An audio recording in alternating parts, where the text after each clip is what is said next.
Saudaraku, pernahkah kita melihat seorang pemimpin yang benar-benar tulus dalam memimpin bukan karena uang, popularitas, atau gengsi? Atau justru kita sering melihat pemimpin yang hanya ingin dihormati tetapi tidak mau berkorban? Rasul Petrus memberikan nasihat berharga bagi para pemimpin rohani dan seluruh jemaat. Dalam 1 Petrus pasal 5 ayat 1 sampai ayat 11 mengajarkan bagaimana kita bisa menjadi pemimpin yang benar, memiliki hati yang rendah dan tetap kuat menghadapi tantangan hidup. Pertama, saudara, gembala harus memimpin dengan kasih, bukan dengan paksaan. Rasul Petrus mengingatkan para pemimpin agar mengembalakan domba Allah dengan sukarela, bukan karena terpaksa.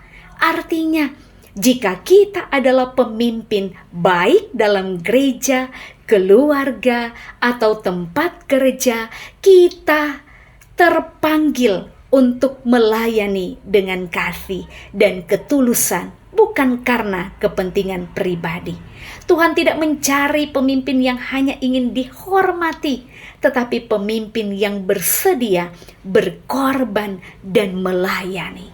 Karena itu, dalam Injil Matius pasal 20 ayat 28 firman-Nya berkata, sama seperti Anak Manusia datang bukan untuk dilayani, melainkan untuk melayani dan untuk memberikan nyawanya menjadi tebusan bagi banyak orang. Ternyata saudara, Yesus adalah teladan kita. Dia datang bukan untuk dilayani, tetapi Dia datang untuk melayani. Pertanyaannya, apakah kita sudah menjadi pemimpin yang melayani dengan kasih? Atau masih ingin dihormati tanpa mau berkorban? Yang kedua, kerendahan hati adalah kunci berkat Tuhan. Rasul Petrus menasihati agar kita semua hidup dalam kerendahan. Kerendahan hati kita, karena Tuhan menentang orang yang sombong, tetapi memberi kasih karunia kepada yang rendah hati. Artinya, dunia mengajarkan kita untuk selalu menunjukkan kehebatan diri, tetapi Tuhan justru memberkati orang yang rendah hati. Saudaraku, saat kita menyerahkan diri kepada Tuhan, kita tidak perlu takut karena Tuhan akan meninggikan kita pada waktunya. Kekhawatiran bukanlah beban kita. Karena itu Rasul Petrus berkata, serahkanlah segala kekhawatiranmu kepadanya, sebab Ia yang memelihara kamu. Pertanyaannya, apakah kita masih terlalu sibuk membuktikan diri kepada orang lain, atau kita sudah belajar menyerahkan segalanya kepada Tuhan? Hal yang ketiga, waspada terhadap iblis yang selalu mencari mangsa. Rasul Petrus menggambarkan iblis seperti singa yang mengaum-ngaum, mencari orang yang dapat ditelannya. Itu berarti iblis selalu mencari celah melalui keangkuhan, kekhawatiran, dan kelemahan kita. Kita harus tetap berjaga-jaga dan teguh di dalam iman. Tidak mudah terpengaruh oleh dunia. Godaan dan penderitaan bukan hanya kita alami sendiri. Saudara kita yang seiman pun di seluruh dunia mengalaminya. Pertanyaannya saudara, apakah kita sudah cukup berjaga-jaga dalam doa dan firman Tuhan? Atau kita masih sering lengah terhadap jebakan iblis? Hal yang keempat saudara, janji Tuhan adalah pemulihan dan kekuatan dalam Kristus.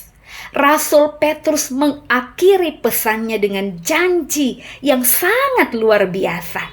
Bagian dari ayat 10 berkata, dan Allah sumber segala kasih karunia yang telah memanggilmu dalam Kristus kepada kemuliaannya yang kekal, akan melengkapi, meneguhkan, menguatkan, dan mengokohkan kamu sesudah kamu menderita seketika lamanya.